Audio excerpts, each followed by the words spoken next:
Hello friends, welcome or welcome back to my channel. My name is Danny and today it's time for a book haul. In this video, I'm going to go through the most recent 8 book purchases that I have for my bookshelves. And then I'm also going to do just a small book tour or shelf tour for you guys. I did reorganize my shelves a little bit ago and I never did a tour. I didn't really think that the tour needed to be an entire video long because I only have one shelf really to show you guys. And so I figured I'd throw it in with my book haul. The first 2 books that I'm going to share with you guys actually connect back to one of my purchases from earlier in the year. I purchased The Lies of Locke Lamora. I don't remember when, but it was early this year because I love this cover redesign and they redid the entire series in these new covers. So this is the first book. And then I purchased The Red Seas Under Red Skies. I always forget this book title name. And then The Republic of Thieves, which is all that Gentleman Bastard series. And I love the series. I'm glad that they all got cover redesigns, and I'm excited to have these sit on my shelves together. Maybe this will inspire me to continue my reread of the Gentleman Bastard series, because I did reread The Lies of Locke Lamora last year, and I absolutely loved it. If you have never heard of The Lies of Locke Lamora or the Gentleman Bastard series, you are following a main character whose name is Locke, and at the very, very beginning of this story, he is orphaned, and you get to see him being taken in by this organization that essentially uses orphans as street urchins to steal things and do certain trade items within the city for a kind of criminal mastermind. I don't know if I'd call him a mastermind, but for a criminal organization. And he is taught a whole bunch of different things, but he's also kind of a troublemaker, and he ends up getting taken in by a fake priest who uses the priesthood as a means of getting things that he wants. And this priest teaches Locke a whole bunch of different things, essentially a way to be a gentleman while also obtaining items that you want to obtain. And you get to see him along with some other boys that are also taken in by this priest and one girl, and you get to see them grow up together. I really like it. I think that the kind of grittiness of the city that they live in a kind of Venetian style city as well, and there's definitely kind of a seedy underbelly with nobility and a caste system within. You have different islands are definitely better off than others. It's absolutely fantastic. So if you haven't given it a try, you should, because I'm very happy that I now have all of the published works. We are still waiting for the end of the series, so it's not completed just yet, but I'm very excited to have these on my shelves. Next, we have another series continuation with Engines of War, and I'm so excited about this series. I think this is the finale. I'm not sure because I haven't read it yet, obviously, so I don't know if it actually ends in this book, but I'm so excited to have what I think to be the final book in the Age of Uprising series, I think is what it is. Yeah, the Age of Uprising. So this series starts with the Engines of Empire, and this series you're following a noble family. There are, I think, 5 different POVs in this first book where you're following all these different members of a noble family in a vast empire on the brink of war. They have kind of a very tenuous relationship with some of the neighboring kingdoms, and you get to see a whole bunch of different parts of their empire because all of the family members are dispersed throughout the kingdom doing various things. And it's a political fantasy. You get to see how literally the cogs, the engines of this empire work, and crazy things happen. I don't want to say much else. I had a lot of fun with it. It reads really, really quickly, even though it is chunky. The characters in this are absolutely fantastic. I love the daughter, Tanada. What is her name? Let me see. There's one particular character that is my absolute favorite. Tyretta is my favorite character in this first book. And it's just It's such a vast kingdom. I'm very excited to be able to maybe finish out the series. Next, we have a horror addition to my bookshelves, and this is a book that I absolutely loved last year, and I was very excited when I saw it sitting right next to their new book, their new release that was out at Barnes & Noble, but I decided to buy the one that I'd already read, and that is My Darling Dreadful Thing. I freaking love this cover and this story. It's such a slow, plotting story. It's gothic. It's gorgeously written. I just absolutely loved my time with it, and I liked the kind of mixed media. If you haven't heard of this book, you're following our main character, whose name is Ruth. Is it Ruth and Ruse? I can't remember. Ruse is the main character. I'm trying to think of the other, like the kind of ghosty character that we run across. I think it's Ruth. Yeah, it's Ruth. So we have Ruse, who is in a very bad situation as a child. Her mother is neglectful and uses her to essentially be a medium and fake connecting to spiritual or spirits and things for her customers because she is a psychic. And Ruse ends up actually having a connection with some type of dark entity that helps her get through this neglect and becomes kind of a companion to her. And so it's about her childhood and her relationship with this spiritual character that you're not quite sure if it's a good relationship or a bad relationship. That character's name is Ruth. And then when Ruse is older, she meets another woman named Agnes, and her and Agnes strike up a friendship and get to know each other through some kind of dark circumstances and definitely lean on one another. And it becomes a little bit more, it's just such a gorgeous story about love that sometimes, like, you don't know what's good for you. Sometimes love is toxic. Sometimes it can be healing. And it's so good. I don't know how else to describe it. But the mixed media portions is a psychiatrist who is evaluating Ruse. So you know that something bad has happened throughout the entire story because she is potentially going to be put on trial, and they're trying to figure out whether or not she is mentally, like legally, if it's acceptable for her to be put on trial. And so you have like the notes of this psychiatrist as he's asking her questions, and you know there's like an ominous ending that awaits us as we read the story. Oh, it's so freaking good. Next, we have another continuation of a series. I'm just continuing series, all about it. I love it. So this is actually a continuation of a series that I reread for the podcast.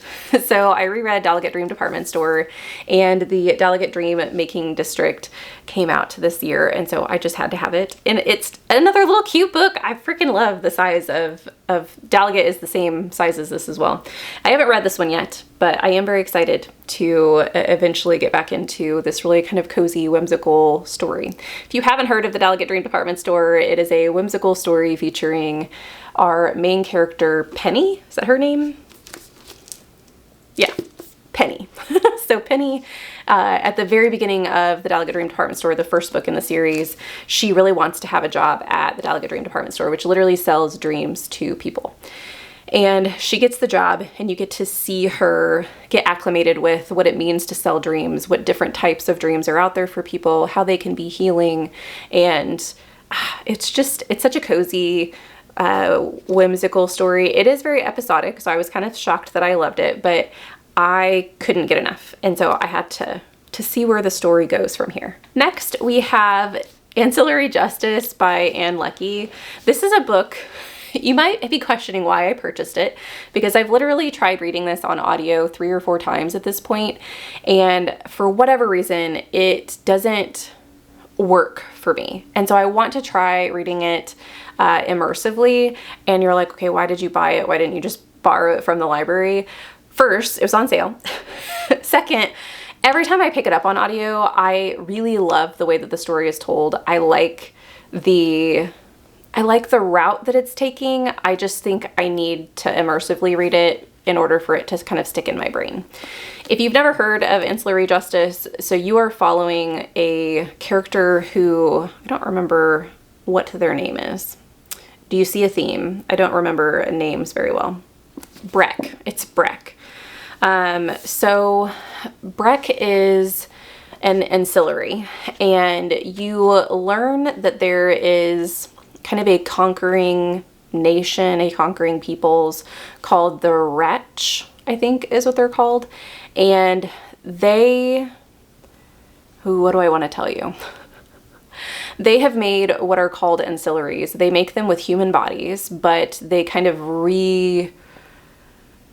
I don't know exactly because I haven't read far enough into the story to really figure out what each of the ancillaries goes through, whether or not they are the same person that they were when their bodies were taken, or if they're completely like an AI, like they've been completely erased of personality. But Breck is an ancillary who has lived through a lot of different things. You have multiple timelines in this. One of them is the timeline when Breck is still kind of a space station. She has 20, 30 different ancillaries that can be in a whole bunch of different places at once and kind of be her eyes and ears. And you're kind of learning about that backstory, how she was used in battles and to keep peace in locations that had been conquered. And then you have the current timeline, which is one singular ancillary where I think the rest of them have been wiped away, and it's Breck.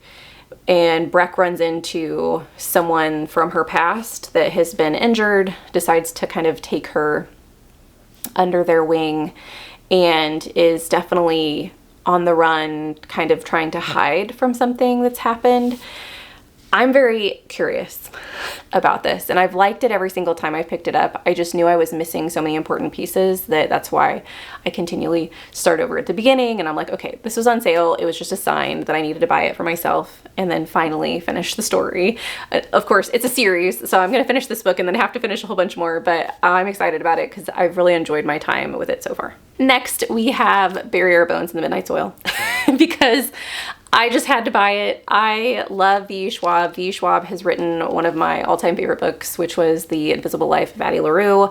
And when I heard about Bury Our Bones in the Midnight Soil, I was intrigued automatically. And this is a signed edition. And so I went ahead and picked it up. And oh my gosh, it is absolutely beautiful underneath the dust jacket. This blue rose. Oh, I can't. I love it. The blue foiling on the black background is absolutely fantastic. But I have actually read this. So I started reading it as soon as I purchased it. This is following 3 different timelines. Really, over half the book is only 2 timelines. So I don't want to give you guys the wrong impression that you're going to be following 3 different POVs throughout the entire thing. You are following a modern timeline, 2019. You have Alice, and in 1527, I think, is Maria. And how much do I want to give you? Both of these women are turned into vampires in various means. This is a story surrounding like female rage, some of the harshness of the world in being a woman in Maria's timeline, and then being a gay woman in Alice's timeline in 2019. And then what else? There's like, it's about wanting to have more, wanting to live, wanting to experience life the way that you want to experience, with no people holding you back, or no boundaries, no societal norms holding you to a specific standard.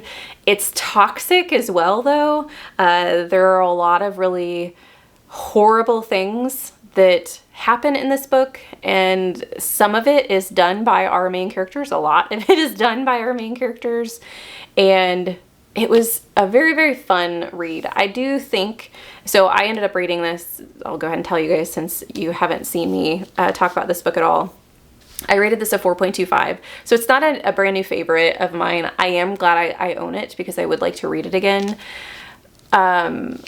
I was absolutely loving this for the first 30 to 40%. I thought it was absolutely going to be a 5-star read, one of my all-time favorites again. And then the story took a little bit of a turn. It also, I think the middle section was a little slow for me. And I think the dual timelines in this one kind of messed with me because I really liked the older timeline, the historical timeline, more than I liked the modern timeline. And that really continued throughout the entire story. I did prefer the timelines that were in the past. I also, though, think even though it did feel a little bit of a, you know, sludge in the middle, I also think that we didn't get enough time with certain aspects of our characters, because I did feel like there were certain things that we skipped over that I wish we would have gotten to spend more time with. So I'm not saying, there are a lot of people who say that this book didn't need to be 500 pages. I don't know that I agree with that. I wish that we would have focused on the things that I wanted to focus on for more of the story than we did. But either way, I think it was an excellent read. I'm glad that I have it in my collection. And it's freaking beautiful. It's stunning. So that's a perk. The last book that I bought for my collection is an author that I own several books by, and this was sitting right next to Bury Our Bones in the Midnight Soil, and I felt like it was a sign. So I did go ahead and purchase The Devils by Joe Abercrombie. I have heard at this point, so before purchasing this, I hadn't heard anything bad about this story, and I really enjoy Joe Abercrombie's writing, and so I'm excited to get back into his works. I have at this point heard that this is not a lot of people's favorite Abercrombie, that this feels a little bit more accessible, I guess, that it's going to fit a broader audience than like The Blade itself, which is the series I started with. I am still really excited though to read more by him and kind of see how his, not necessarily writing has changed, but how he decided to go a different route with this book than he has the others. And once again, if we're going to talk about beautiful books, this one has several different features in it that we should consider, because I mean, look at this gorgeous cover. And then it has in pages that have artwork in them as well, which I'm very excited about this. So that is my book haul, my 8 different reads. Let me look real quick and see how many of them I've read. So of my purchases, 4 of them I have read. So 2 of these I've read multiple times. This is the Lies of Locke Lamora, and then 2 I've only read once. And then that means that the other 4 are ones that I haven't read.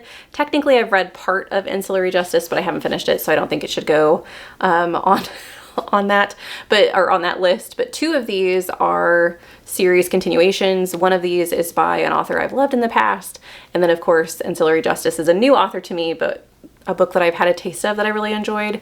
So I'm very excited to add these to my collection. I think that I've made some good decisions. Even though I did add to my physical TBR, these are all books that I know I'm gonna read soon. And so I think that I'm still in good shape when it comes to that goal. Okay, let's take a minute. I'm gonna put these on my bookshelves so you guys can see my bookshelves completely put together, and then I'll do like a short little tour of the new revamping of the organization of my shelves.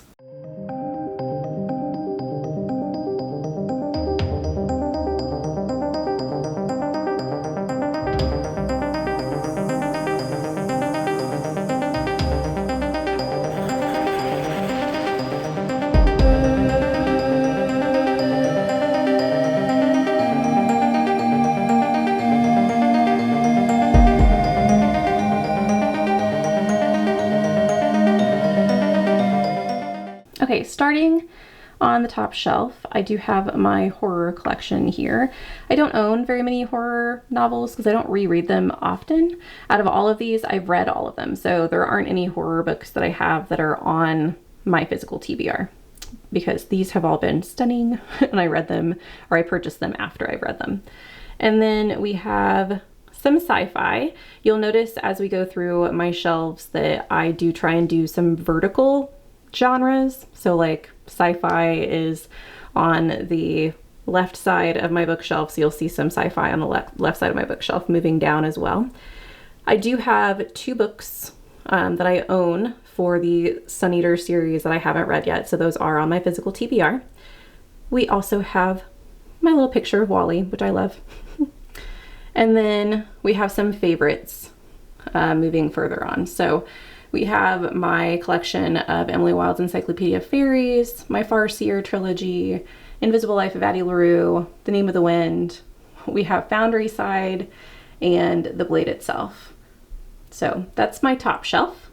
This next shelf hasn't changed much from when you guys last saw it. This is my Michael J. Sullivan and my Brandon Sanderson shelf. So we have on the left-hand side my collection of the Rhaenyra Chronicles and the Rhaenyra Revelations. Rhaenyra Chronicles, I haven't completed my collection yet, but I will. I have read all of these, so none of these are in my physical TBR. It's an excellent series if you guys haven't read it. I also have my pen collection of my Year of Sanderson, with Brandon Sanderson being right there in the middle, this cute little pen. And then some just Sanderson merch, as well as my Sanderson collection. I do intend on owning a lot more of Sanderson's works, and so I've tried to kind of keep this shelf, you know, with as little books as possible, because I know that this will expand at some point in time. But yes, so this is my Sanderson and Michael J. Sullivan shelf. Next, we have my main backdrop, and you guys might have seen my new additions to my bookshelf. They're kind of hard to see, but they're like little kitty bookshelf holders. I freaking love them. They're so cute. I have a couple of sci-fi books to start with. The Last Gifts of the Universe and The Fourth Consort are just absolutely amazing reads. I'm glad to have them in my collection. We have some more favorites with The Book of Doors, The Book of Wind Burn. So the library series by Mark Lawrence is all there together, including Missing Pages, which is the little novella that has, it's not a novella, but it has short stories. The Will of the Many with Amina, The Failures, the Tainted Cup series, some new additions here on the shelf as well. And then Garden the Garden. I also have my fancy editions of Emily Wilde's Encyclopedia of Fairies. I also have a new addition to my bookshelf. This little cute robot lamp. I don't know how well this will show. Isn't he cute? I just love him. I just got him. I don't know what I'm going to call him yet. He's going to have a name at some point in time. But he is standing in front of my Fireborn Blade series with Thornhedge. The Stranger Time series is also behind him, as well as the Winnowing Flame series and the Delegate Dream Department Store. We also have, this one's kind of harder to see because there's not as much light. I wonder if I turn my little lamp on if you'll be able to see him better. He's a kitty that's like on his head. He's very cute. So that is my main backdrop. Next, we have another shelf that's shown on a lot of my videos. The first little chunk of books is my sci-fi collection. I've got Service Model along with my Monk and Robot series, and then Murderbot with Starter Villain. So we see that kind of vertical alignment for my sci-fi reads.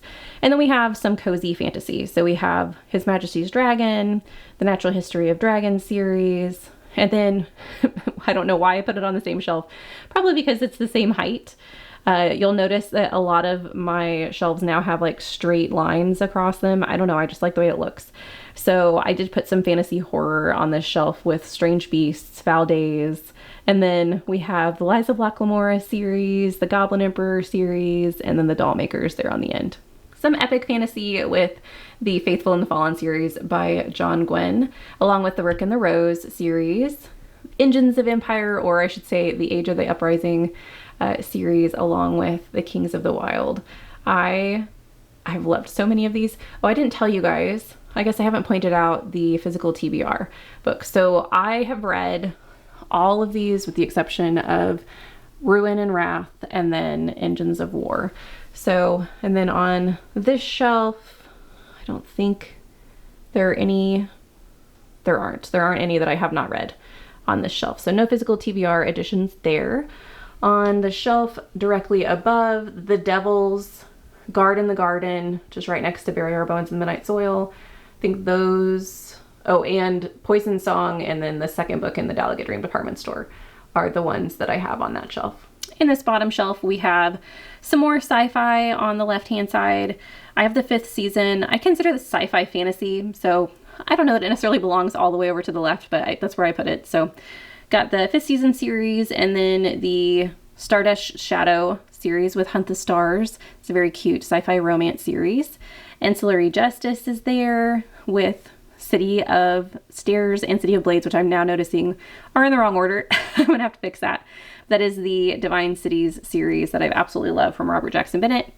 We have an Adrian Tchaikovsky, Green Teeth, The Magician's Daughter, Girl Who Drank the Moon, Piranesi. We have some Christopher Buehlman with The Black Tongue Thief and The Daughter's War. The Rook. We also have my growing collection of the Invisible Library series, which I've just been trying to get at Half Price Books. And then The Remarkable Retirement of Edna Fisher. And then the last little shelf, we start with another series by John Gwynne. I did like the fact that the John Gwynne series is right on top of one another. I thought that that was, I don't know, it made me feel good to put those series right next to one another. And then we have Bone Shard Daughter with a couple of books that I haven't read yet, with the Tidings of Misfits. It's a D&D series I'm very excited about. I haven't picked it up yet. And then, of course, my Freyring collection that I need to continue with. I haven't read volumes 3, 4, and 5. And then some more V.E. Schwab. So we've got the Fragile Threads of Power along with the Darker Shades of Magic series. I don't think there were any other books.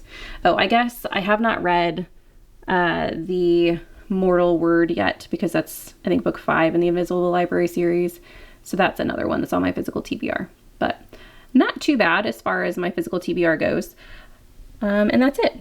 That's my collection.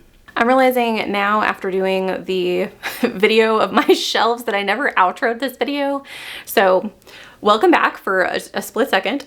I hope you enjoyed the book haul along with my shelf tour. Let me know if you have a book that's on my shelves that you have read and dearly loved. Let me know what that book is in the comments down below. If you are not feeling chatty, but you still want to let me know that you are here, leave me a cloud or some type of sleepy emoji to indicate the Delegate Dream department store addition to my shelves. Thank you guys so much for watching this video. I hope you have a lovely evening, and I will see you in the next one. Bye!